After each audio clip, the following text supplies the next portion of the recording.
Welcome to one of many of our discussions about really improving quality and patient trust. At Linguava, we're focused on patient outcomes in everything that we do. My name's Krystill Brown. I'll be your moderator today. I've been with Linguava for 3 years now, but in the industry for 26. I am a certified sign language interpreter. Currently holding the position at Linguava as the Vice President of Sales and Marketing. Just really excited about this talk today and sharing with you our passion and different ways to build patient trust through effective translations. A little bit of housekeeping, and we already talked about this a little bit, is that we'll be utilizing the chat for comments and questions. We have enough time at the end to answer these questions, and everybody's automatically muted, so no need to do that. When you do post your comments, please ensure that you're maintaining confidentiality. So if you have a question about a specific situation, it would be important to consider any PHI that you're sharing or confidential information. Just a little reminder, I'm sure that we all keep that at the forefront of our minds. But let's go ahead and start with a poll. So we're gonna have a couple of these questions as we go through our talk today. Please participate. Translation versus interpretation. Translation and interpretation are the same. So this is a common mistake that people make, that translation and interpretation are the same or interchangeable terms. For the sake of just getting on the same page, we are speaking today about translation, which is Brett. Translation is? Translation is written, and interpretation, other than sign language, is spoken, though it's probably the easiest way to break it down. Correct. So translation, we're talking about a document, right? A file, a piece of paper, localization, right, on the website. So that's what we're discussing today. Interpretation is spoken or signed from one language to the next. So I'd love to introduce to you today our panelists, Patry, Muñoz, Andrés, and Brett Edwards. Patry, give us a little bit of a bio about you. Hi, everyone. I'm really excited to be here today. Well, my name is Patry Muñoz Andrés, and I'm currently the Director of Translation and Localization at Linguava, where I've had the pleasure to work for 5 years now. I can say my career has been shaped by a passion for language for almost 10 years now, which led me to earn 3 master's degrees. Before transitioning into this industry, I spent 6 years in the US, first teaching at different universities, and then I became a project manager. So I'm a proud project manager at heart and will always be. And I specialized in legal translation back in the day. Today, my expertise goes around, again, quality assurance in the healthcare department. And essentially, I ensure that our team meets the highest quality possible. I live in Salamanca, Spain. So hello to everyone, especially those on this side of the pond. Good afternoon, everyone. And I'm really excited to be here, and I look forward to connecting with all of you on LinkedIn. Patry and Brett, tell us a little bit about you. Hello, everybody. My name is Brett Edwards. I am the National Sales Executive at Linguava. I'm new to the team, but been in the industry over 15 years, really in the global business development lead space for translation, localization, interpretation for health and wellness, as well as ed tech companies in the relocation management space, and their end clients are worldwide for really the Fortune 500 in every industry. I'm located in Rochester Hills, Michigan. Go Lions. My sister a couple of years ago moved to Arizona, so we're not speaking until after the game this Sunday. If we win, it's a good conversation. If not, I might not call until Tuesday or Wednesday. Really love the space. Started in Asia, doing a lot of curriculum development. I have a couple of family members that are nurses, doctors, as well as teachers for foreign languages. So love for the field, love for languages. I think something unique to Linguava, I've been in the space for a while and I hear SME, subject matter expert, used often and loosely in the past. I've been with and heard of companies that, are everything to everyone, do every language for every industry. I really see the difference at Linguava in that we really have a focus as far as, who we're assisting. We're very upfront with our capabilities. And everyone truly that I've been in contact with, not only in Portland, Oregon, but wherever they are worldwide, they are subject matter experts. They're also interpreters. They've been in the field in different roles, but it's really great to be a part of such a team that has such a passion for what they do. And yeah, great to be here. Thanks for your time. Thank you, Brett. So you brought up a good point is here at Linguava, well, we are focused mainly on the provision of interpretation and translation for medical providers. And so the stakes are higher, right? When we look at patient care, it's one of the things that me as an interpreter, I've seen what can happen when quality is not at the forefront of what we're focused on for those patients. So we're talking today about patient trust through translation. So Patry, what are some of the challenges that you've faced in medical translation specifically? Well, as you very well said, the stakes are higher in this side of the industry, right? When you're dealing with healthcare and patient care and all of those medical records.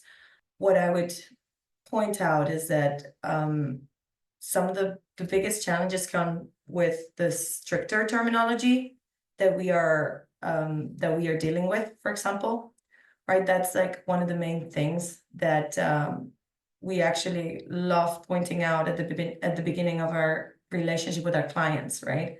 We have created multiple documents in order to ensure that we get the appropriate information for the projects. And one of those main documents, for example, is our style guide, where we actually require very specific information on what's the variation of the language you're requesting, what is the target audience and their literacy level, which is extremely important, especially in medical. You need to make sure that your documents reach that audience, right? Which is not the same if it's a doctor or if it's a patient with a lower literacy level, for example. So again, that's normally our biggest challenge at the beginning of our relationship with our clients, like the lack of information on that side, right? And we love creating this sort of documents to make sure that all of the information reaches the end client and we can provide the best and the highest the translation quality possible. I think there's a phrase with a translator that we were really fond of that had the phrase that kind of sticks with me, and that is translation is an art and a science. And I think back to the day when we were doing translations for automotive, for commercials, or consumer goods companies that are doing the latest shoes, and that's really the art of it. But I believe that what we're doing now and the documents that we're translating, and again the gravity of the projects, it leans toward the science and really the patient's needs, the client as far as in-house, their tailored goals and objectives. I think again it wanes a little bit more on the science as far as the dichotomy of both. So I know when we sat down and talked about sharing these stories, and what the goal here is to help providers understand how to move forward, right, in creating a language access plan and translated documents, and why. So my favorite parts of those discussions have always been the stories, right? I think Brett, you shared such a great example of a positive impact, and I'm wondering if you could share that story with our audience today. Sure. A lot of examples to give, but I think the one specifically that comes to mind is a nonprofit in the Midwest. They really promoted inclusion, full citizenship, self-determined life for people that had social, intellectual, and development disabilities. I believe they provided support and services for about 5,000 children and their families within their network. And we really did a lot as far as translating and interpreting. But in this example, we translated documents such as patient intake forms, discharge instructions, um, informed consent and complaint forms. And really the next part is the feedback, which I'm one step removed, but the person that I dealt with that gave me the feedback mentioned a lot of things, including an increased attendance regarding their appointments, more benefits being requested and actually utilized at a higher rate. And then from another person that trickled down to me, which is really great, and it's increased community involvement. And this is specific to the Dearborn area and the Arabic community members. So really great to hear. I think that increased community involvement is so key, and seeing that patients are able to access the information and digest it and react to it, right? This has an impact on the bottom line. Frankly, it does reduce appointments, reoccurring appointments, those missed appointments. And at the end of the day, it can reduce, some very serious impacts on patients. So I know, Patry, you had a story to share specifically about your team catching errors in translation when we're looking at using, a Google Translate or a free AI version. And I'm wondering if you could share a little bit about what happened and how you caught it and what the impact was on the client. Absolutely. Well, just to put our audience a little bit into context of the situation, as you know, we offer like the standard service in which we take care of your documents from beginning to end, but we also offer revision services, right? Where you bring us a document and or your translation and we take a look at it. And in one of these cases, we actually got a document that had been pretty obviously translated with Google Translate, which don't get me wrong, it's really great when you are with your friends hanging out and you're actually translating something on the spot and showing it, and the outcome there is really not positive or negative at all, right? But in this case, we caught a mistake in which it was actually a mistranslation on the dosage of insulin for patient.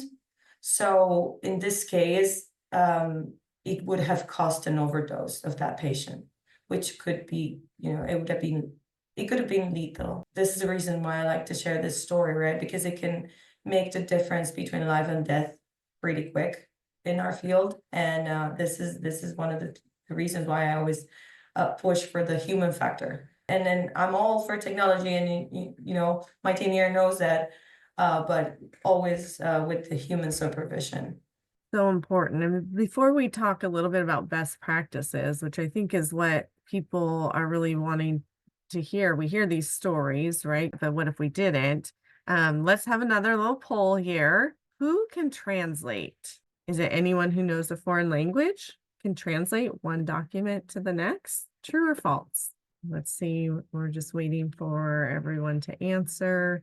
I have a pretty good feeling everyone knows the answer to this, though. Exactly. So not everyone who knows a foreign language can translate or even interpret. I grew up in a home that utilized sign language, still needed to go through a full interpreting program to understand how to interpret from one language to the next. And that's the same for translators. But let's talk a little bit about best practices. What are some of the best practices for healthcare providers when they're preparing to serve a non-English speaking patient or LEP patient? And we're going to focus again on translation. I can start with this one if it's okay. And really, it includes selecting a trusted vendor / partner like Linguava. I have to do a shameless plug on this one. That's, I believe, the first and the biggest step. The next on my list is language access planning, which we can help you create one, or if you have started one or want us to take a look, we can definitely help mold that document. It's a living document, as well as training you and everyone else within your organization to work with an LSP like Linguava. And I think that's something that I noticed when I was in Portland, Oregon last month, that I was able to jump into a couple of training sessions virtually. And then I also was aware of a couple that they did on site, not only in Oregon, but in other locations. And that's part of the service. And again, my previous life, it was not as robust. If we had anything at all, it was an extra line item in some cases, or we charged for that. And again, this is just another way that I think Linguava differentiates themselves as far as having everyone in the organization that might touch a project, might not at this point, but maybe at a later date, knowing exactly the capabilities, the dynamic portal, really A to Z, making sure everyone at the company is fully versed. I would say you mentioned the language access plan. It is required for CMS, and if you go to different websites, lep.gov, if anyone bills Medicare, you do need to have that language access plan in place. And I did put in the chat, do you have a language access plan? And the other piece is that, does everybody know how to access it? Do you know the top documents that you should have ready in your top languages? After this webinar, we will send out that checklist, but these are things to start thinking about now before we are faced with a patient who speaks Tagalog, right? Ukrainian, Russian, whatever, even Spanish, and we're not prepared to provide that information in a timely manner. And ultimately we're delaying care or delaying their access to medication that is very important. So I put the question in there. If you can answer it, great. If not, then it's a good start for when you go back after today's talk and say, do we have a language access plan? And if we don't, do we know where it is? And what does that look like? So when we're looking also at best practices, I guess, Patry, we talked a little bit about this yesterday, but what's your advice for providers that have bilingual staff? Should they be translating documents? What does it work? Is there a risk there? Give us some direction on internal translation of documents. We want to make sure that the quality of those translations is there. And translating a language is not speaking a language, right? I can speak Italian, but I do not translate into Italian or even from Italian into my mother tongue, right? It's just not how it works. Translators and these wonderful teams that we have, these people go through years of training. They go through a very strict process to be added as a vendor or as a linguist in our pool. These people are training themselves. They know they have a higher command of the language. There's so many nuances. Just to give our audience a clear view, for example, just if you look at the vendor onboarding process that we have a specific exams for each type of translation. So it's not like, oh, we have a standard test, and then if you pass that, you can translate into any field. No, there's one for medical, there's one for technical, there's one for educational. And while we elaborate those tests, we are not just choosing random text here and there from previous translation. We literally go back to where each of those sentences test the translator's competence, right? We follow a very, very strict process. They have to have really high qualifications. And I would never suggest having a bilingual person, even if it's in your, member of your staff, to just, take a look and kind of do a translation. Because again, it's always wrong, but in the medical field, it can cause a really serious issue. It can cost someone else's life or a very big mistake in which someone gets seriously injured, right? Especially when we're talking about medication. It's that scare that we had can completely happen, if you have a bilingual staff member translating a document. I think, and I want to add one thing if I can. I still get requests from big law firms that want an interpreter, for example, and they're really specific, like this interpreter has to be court certified. I get still requests from automotive companies that say the translator has to have an engineering background. So really, if those kind of clients are really pushing for a couple of different layers, again, just the stakes are so high in this that you want to have somebody that has that extensive background in this field.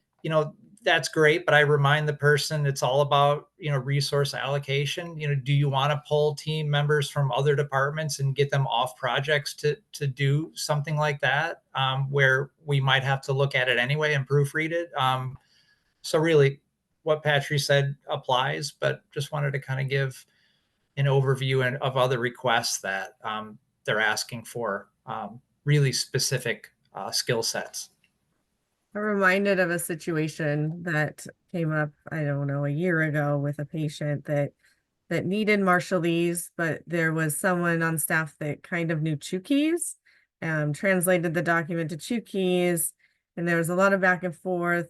And after much delay for that patient and frustration for the family and ultimately time for the staff and multiple appointments, we were able to figure out that this person needed a different translation, took the document, retranslated it into the correct target language, but certainly could have, saved a lot of frustration for everybody if we were able to take the document and translate it into the appropriate language for that patient. And now we have a good plan in place for everyone in this office that included training. One thing you touched on a little bit was cultural nuances. So I think our little last poll here is, and Debbie's going to pop it up here, really around cultural nuances of translation specifically.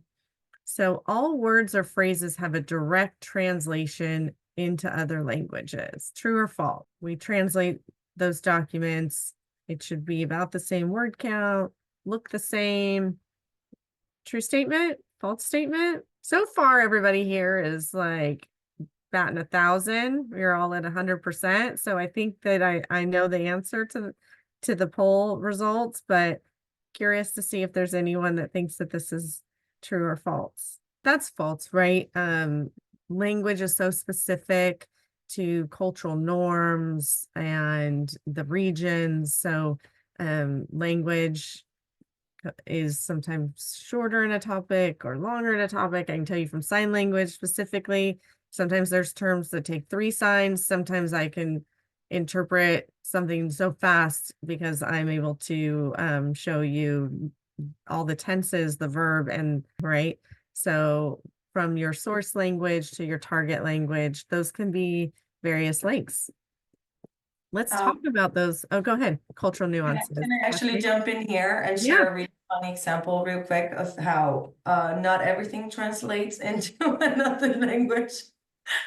This is actually a funny story that happened to me, right? When we started putting together our TL team, right? I was super proud to be, they're mostly Spanish speakers, right? So we had this saying that we say, somos una piña, which, literal translated is we are a pineapple. So during our team, it worked very well. It's like, we're a pineapple, we're a pineapple. And this is the thing, when I actually jumped into another team meeting and I go like, yeah, the TL team is a pineapple. Everyone just was like, excuse me, what is she even talking about, right? So this was a really fun example of that, right? In Spanish, it means you are really crumped together, just like the skin of a pineapple. If you try to pull the little parts, it won't come off, right? You need to like chop the head off and like make it into pieces. But I was so proud and I was so sure that translated as that I was, kind of ashamed that, I was a translator myself. I was like, okay, how didn't I catch that? So yeah, so this is why when people go like, oh yeah, you can translate anything, and no, wrong answer. So there's like technical jargon where we held a demand control schema workshop for interpreters. And one of the things that we worked for over 30 minutes on in several languages was just the interpretation of how to describe a stent to a patient. What does that mean? And it was so interesting, the different languages that they needed to describe that. So that would go into any cultural nuances. How do you capture those cultural nuances in translation and ensure that the patients are able to digest that information? I think for me, if I could jump in on this one, it's really starts with consulting with experts, again, such as Linguava, which really has the experience of being aware of these cultural differences. Again, we outline working only with qualified translators that are really able to adapt translations. And I think that's where we have a little bit of a consulting session, especially with new clients. English to Spanish sounds easy enough, but we really try to figure out where the audience is. Is it Mexican Spanish? I had one recently that's Latin American Spanish. So localizing your translations to meet cultural expectations for each target market, I think is a big step forward. Great. So one of the hot topics is maintaining confidentiality and compliance, right? And that's probably not something that can always be monitored when you're using an internal translator or interpreter in your office. But utilizing, a trusted vendor, Linguava, or somebody that has been proven in the field. Tell me a little bit about how confidentiality and compliance is monitored in our translation process, and why is that important for the patient and the provider? I will jump on this one, if I may. Well, first of all, everyone in our company, not only within our translation department, is HIPAA compliant, right? So we all get a yearly course that we need to take and are tested on to be HIPAA compliant. We get a little diploma in which they teach us how to make sure that PHI is never exposed. So focusing on the translation process, one of the main things we always do when we are handling patient information is redacting the documents before they even go out to translation, so that PHI does never go into the translation memory or the software itself. Our team redacts all of the documents before they are processed to make sure we are compliant. And again, well, one of my most favorite topics that I actually have to bring up, right, our ISO certifications. I'm a huge lover of passionate about quality, and we implemented our 3 ISO certifications, and these ensure that we are following all of the processes that we established at every single part of the company, right? Not only within departments themselves, but as a company as a whole. And tell me a little bit about why ISO is something that providers should look for when they're looking for a trusted partner. It is because, well, first of all, the International Organization for Standardization, right? That's what ISO stands for. Aims for establishing clear guidelines and clear processes for every industry. In our case, we are certified in 9001, which focuses on quality assurance company-wide, 17100, which focuses on translation and localization, and 18587, which is machine translation post editing. These certifications and LSPs should have these certifications, because what you are ensuring is that everyone follows the process. So, for example, with 9001, all of our departments operate the same way. When we store documentation, we all store it the same way. You make sure that your teams are on the same page. You ensure that consistency, even when you're dealing with clients, right? When you're handling patients, when you're handling your end clients, everyone has the same process. That ensures quality at the end of it. In the case of the 17100 and 18587, it's really extremely important because it outlines the process from beginning to end. From the second, as we said, when you get the document and you make sure that PHI is redacted beforehand before putting it into the CAT tool, to all the way back when you deliver it to make sure that that file is secured and nobody else can access it. In the case of the machine translation post-editing certification, it goes even a step forward, right? It actually outlines like the differences between the qualifications that post-editors of machine translation have versus reviewers of a regular translation process. Because again, it's really not the same to revise the output of an engine than from a person, right? So it's really extremely important for companies to seek out these certifications if they really want to make sure that everyone is on the same page, that all the processes are followed, and at the end, you ensure the highest quality. And I think because I just completed the latest round of HIPAA training a month ago, it's still fresh in my mind, but Patry covered a lot of it, which is, secure communication channels, signing NDAs, encrypting file sharing platforms, and really following the appropriate data security protocols. So that's everything she mentioned, but just wanted to pull a couple out that, again, are fresh in my mind. So I know we talk about patient trust, and part of that is, and patients need to trust that their information is secure, and we're compelled to do so. And we want you not to have to think about it, honestly. So you did mention MTPE, machine translation. I just am fresh off the ALC conference where the hot topic was AI, the impacts on the industry, impacts on what we're doing. The main takeaway, in all honesty, and I spent hours in talks and discussions listening and looking at AI, even down to, discussing new rule 1557, which requires human review or patient consent of full AI. So look forward to some more information on that. We'll be sending out at a later date, but let's talk a little bit about future trends because it's not going anywhere, right? We know it's here to stay.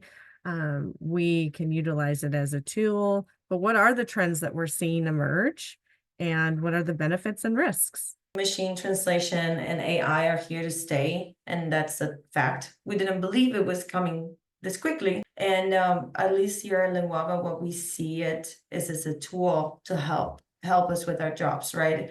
We don't see it as a substitute for the human talent ever.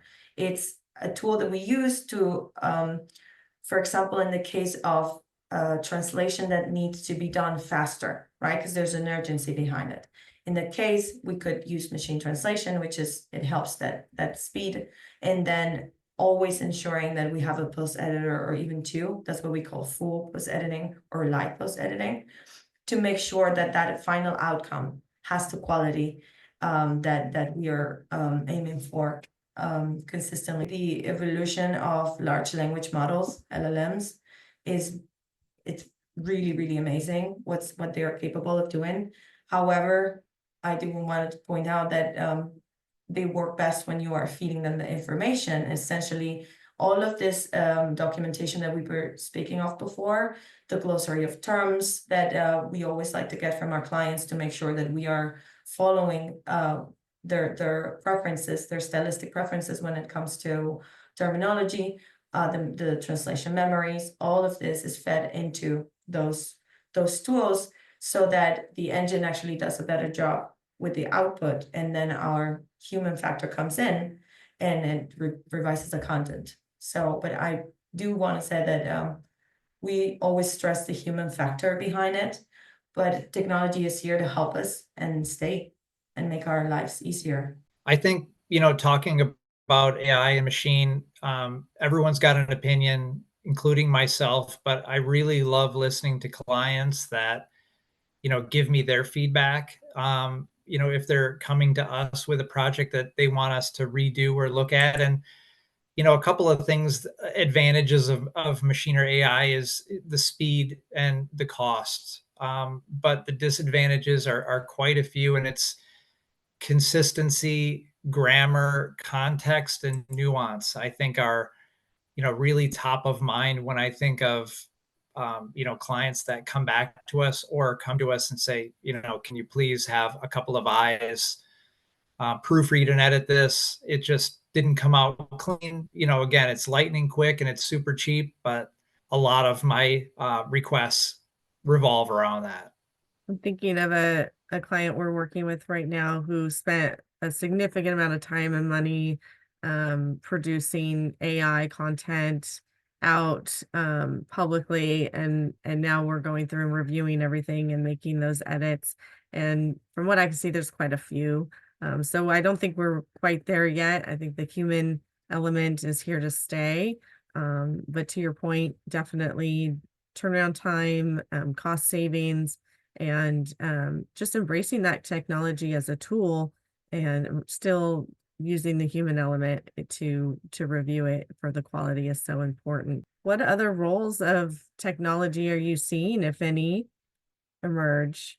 I've got a couple on my list, and it's augmented reality, conversations in real time during medical procedures and chatbots, which I think are in the infancy stages already being seen as far as virtual assistants. Again, I've heard a couple of okay comments, but a lot of negative so far as the overall user experience and the friendliness and the consistency. So strides are being made, but we're a ways off before it's actually 100% clean and ready to roll all the time. So we want to leave some time for some Q&A. I see some questions here. Before we go there, what's one word of advice, one action item for our participants today that they could leave with from our talk?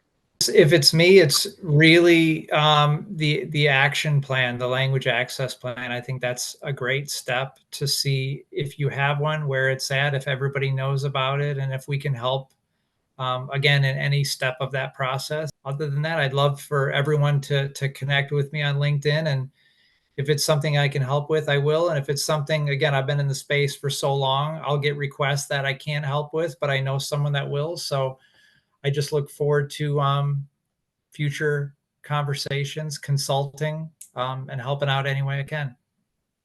Same here. I'd like to invite the audience to check out the documentation that we'll be sending afterwards, because that is extremely helpful. And if they have any questions or concerns, we're here, and we'll be super excited to connect with you all.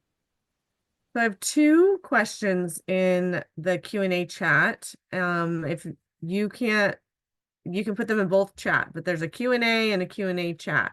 And so they're both surrounding becoming a translator. So the first one is, how does one become a translator for Linguava or another company, either Spanish or other languages? What's the process to become a translator? Okay, I'll take that one. Okay, so the process with us starts with, we have a checklist of qualifications and requirements that the person needs to have. Among them, minimum of 5 years in the translation field, bachelor's degree, native speaker in the target language. And then we do ask about the certifications. I think Claudia mentioned over here the ATA certification. We do not require that ATA per se, but we appreciate it if you have it. And once we determine that the qualifications match what we are looking for, we do send a test out. Again, we have multiple depending on your specialization. And this test essentially is pretty short, but it covers all of the competences that a translator should have according to ISO standards, both 17100 and 18587. Which are, as we've put here in the chat, the translation standard and the machine translation post-editing. And essentially, after we get that test, we send it out to our specialists who are specifically trained to test this out, to look into the translation that you provide us with, and we score it. And then if you pass our really high scoring, I have to say, we do start the onboarding process and send out the NDA, the contract, and we negotiate the rates, all of the other steps. So if anyone here in the audience is interested, we will be more than happy to take a look at your resume and see and point you in the right direction if it's that you are thinking of becoming a translator as well. I've spoken to a lot of interpreters and translators in really every arena, and I think the key reason behind that decision is really the passion for it. I think there might be other jobs that are more exciting, higher pay, or more consistent. There are probably 100 other things to do, but really the main thing that I hear from a lot of translators and interpreters that have done it for 20, 25 years, that kind of thing, is just the passion for language, the passion for the industry. And I think, if you have that, then, it can be the dream job. And I know a couple of people in my family that are translators and interpreters, and they love it. If we're looking for translators, I think we're always looking for qualified individuals. And if you don't pass the first round, we would encourage you to, seek that ATA certification, go get more training and come back. We are very stringent about our interpreter and translator qualifications, just always being focused on the stakes at hand here with patients and patient outcome. So if you have a comment or question, you can put them here in the chat while we do that. Any last items you'd like to add, Patry and Brett? I have some closing comments, but I wanted to punt to you first. Just that, I think it was mentioned in the beginning from Krystill that this is one of many. So if there's, a specific topic that somebody or everyone wants us to drill down into and maybe have another webinar, we'd love suggestions. We're open to having these as often as requested. And I know everybody's busy, so I appreciate everybody's time. And I think it was a great one today. So thank you again for your time. Yeah, just wanted to thank everyone attending today. I was really excited to see people on this side of the pond because I know it's getting dark outside. So I appreciate you guys staying this late to join us. And yeah, I would love to encourage, I'm seeing the comments from Claudia and Jennifer and their amazing qualifications. So I do want to encourage them and any other person looking at this now or later to go to our website and submit their applications. We're always looking for amazing talent out there. Yeah, so if you are interested in becoming a translator or exploring that, you can go to the website. It's linguava.com, submit your application there, and our translation team will be in contact with next steps. Big takeaway here, if I could say one thing, is have a plan in place. If you don't have a plan, reach out. Sales@linguava.com, and we certainly are willing to sit and talk through what a language access plan has in it, how you can start simply and move forward. You'll be getting an email here that will have the documents that you should start focusing on first. So your top 10 documents that should be translated in your top languages. But again, thank you for coming today for this discussion. It's one of many to come. And please send us your future topics that you would like to hear. And I think that's all I have for today from Linguava. Appreciate everyone here and have a great Wednesday.